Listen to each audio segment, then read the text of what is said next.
Hello दोस्तों, आज के वीडियो में हम जानेंगे कि मेंडल ने अपने प्रयोगों के लिए मटर अर्थात पाइसम सटाइवम के पौधे का ही चयन क्यों किया था। तो आइए इस वीडियो को शुरू करते हैं।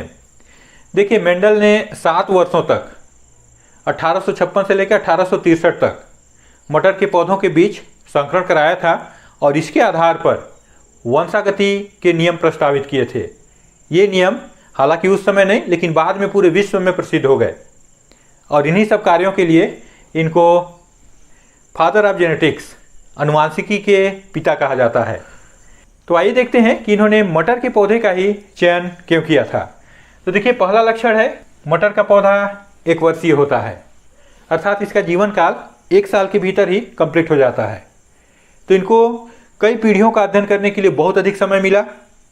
पहला कारण ये था। दूसरा, मटर का पुष्प द्विलिंगी होता है। द्विलिंगी से आशय है कि इसमें पुंकेसर और स्त्री केसर दोनों मिलेंगे एक ही पुष्प पर। इससे क्या फायदा होगा?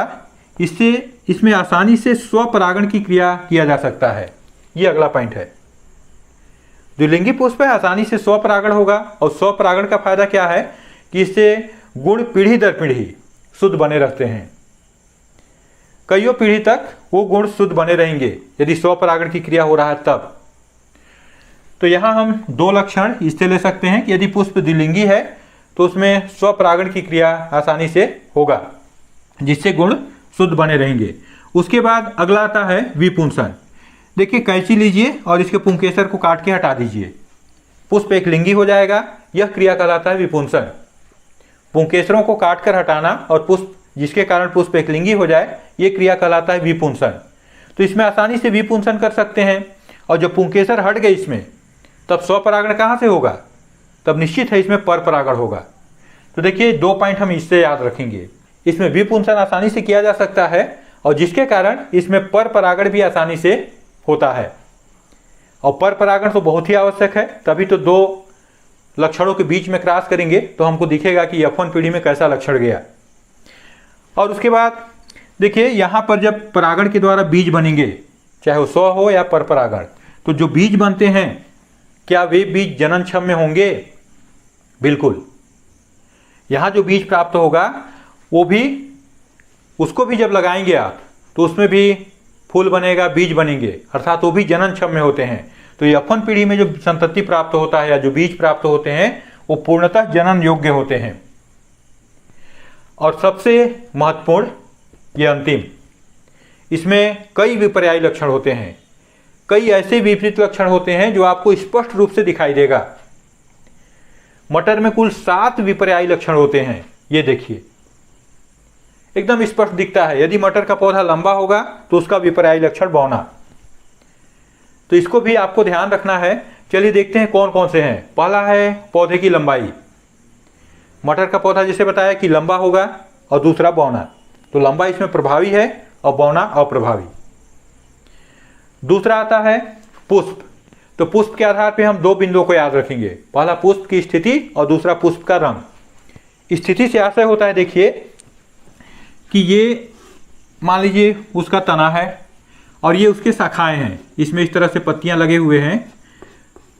अब मान लीजिए इसमें फूल लगना है, तो देखिए ये शाखा के अंतिम में इस तरह से यहाँ पर फूल लगेगा या यहाँ पर इसके अग्र सिरे पर फूल लगेगा। तो इस तरह का जब पुष्प लगता है इसको बोलते हैं अग्रस्थ। और दूसरा देखिए, मान लीजिए ये पौधा है और इसका अग्र सिरा, ये शाखा और मान लीजिए यहाँ पर इस तरह से ऐसे पत्तियां लगे हुए हैं।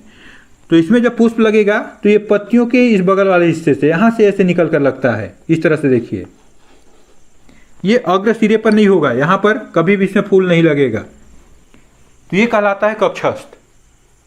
तो मटर में फूल की स्थिति 2 हो सकता है, या तो एकदम अंतिम सिरे पर खिले अग्रस्थ, या पत्तियों के बगल से निकल कर खिले। ये कहलाता है कक्षस्थ। तो इसमें कक्षस्थ प्रभावी होता है और अग्रस्थ अप्रभावी। इसमें थोड़ा सा आप कॉमन दिमाग लगाइए कि भाई यदि इसमें 2 शाखा निकला है तो 2 ही फूल खिलेगा, तब तो आपको मटर का पौधा लगाने पे कम बीज प्राप्त होंगे। ज़्यादा बीज कब? इसमें अधिकांश जहाँ जहाँ पत्ती निकलता है वहाँ से मटर के फूल निकलते जाते हैं, तो इसमें ज़्यादा बीज बनेगा, तो ये प्रभावी होगा। तो इस तरीके से आप इसको याद रखें। दूसरा, फूल का कलर। तो भाई मटर के जो पुष्प है इसका कलर या तो बैगनी होता है या सफ़ेद, तो बैगनी इसमें प्रभावी होगा सफ़ेद पर। तो इस तरह से आप 2 पॉइंट को पुष्प की स्थिति और रंग पे याद रखिए। उसके बाद आता है फली। फली पे भी 2 पॉइंट आपको ध्यान रखना है। फली से आशय होगा जिसके भीतर मटर के दाने ऐसे स्थित होते हैं। तो पहला है फली का आकृति। तो देखिए फली का आकृति या तो इस तरह का होगा या जहाँ जहाँ पर दाना होंगे वहीं पर उभरा होगा और बाकी पूरा ऐसे दबा रहता है। और इसमें जहाँ दाना होते हैं या बीच में जो खाली स्थान होता है वहाँ पर भी सब बराबर होते हैं। आप भी मार्केट वगैरह में मटर लेने जाते होंगे तो आपको इस तरह का ज़्यादा दिखता होगा। तो ये फूला हुआ है और ये है संकीर्णित या सिकुड़ा हुआ। तो इसमें फली की आकृति फूला प्रभावी होगा, ज़्यादा दिखता है, और ये अप्रभावी। और फली का रंग ये भी महत्वपूर्ण है, ये या तो हरा होगा या पीला होगा। तो 2 लक्षण यहाँ से लीजिए। हरा इसमें प्रभावी है। जैसे मैं बोला मार्केट में जाइए, आप वही मटर को ज़्यादा पसंद करते हैं जिसका फली ऊपर हरा हरा दिखता है। तो फली पे आप 2 ध्यान रखिए, या तो फूला हुआ और साथ में हरा, तो दोनों प्रभावी हो गए। और हरा को उल्टा पीला होता है और ये सिकुड़ा हुआ। तो 2 आप यहाँ से याद रखें और 2 याद रखें बीज से। तो फूल से 2, फली से 2 और बीज से 2। बीज में क्या ध्यान रखना है आपको कि यदि मटर के बीज को आप सुखा के देखे होंगे, सूखता है तो एक एकदम गोल का गोल बना रहता है। और दूसरा, मटर का जो आकार है वो सूखने के बाद ऐसे सिकुड़ा जाता है, जिसको झुर्रीदार कहते हैं। तो मटर का जो बीज का आकार है या तो गोल होता है या झुर्रीदार। गोल प्रभावी होता है झुर्रीदार पर। और अंतिम, बीज का रंग। बीज को देखेंगे या तो पीला होगा या हरा होगा। तो पीला इसमें प्रभावी होता है क्योंकि पीला ही अधिकांश मिलता है। कुछ लोग इसका दाल के रूप में भी उपयोग करते हैं। तो पीला प्रभावी है। तो ये 7 विपर्यायी लक्षण आप आसानी से याद रख सकते हैं। इसको ऐसे भी याद रखिए कि मेंडल ने 7 वर्षों तक मटर के पौधे में प्रयोग किया। 7 महत्वपूर्ण लक्षण थे मटर के पौधे में और 7 जोड़ी विपर्यायी लक्षण देखे। तो इस तरह से आप इन 7 लक्षणों को समझ गए होंगे। यदि यह वीडियो अच्छा लगा तो इसे लाइक कीजिए। ऐसे ही वीडियो देखने के लिए हमारे चैनल को सब्सक्राइब कीजिए और दोस्तों के साथ शेयर कीजिए।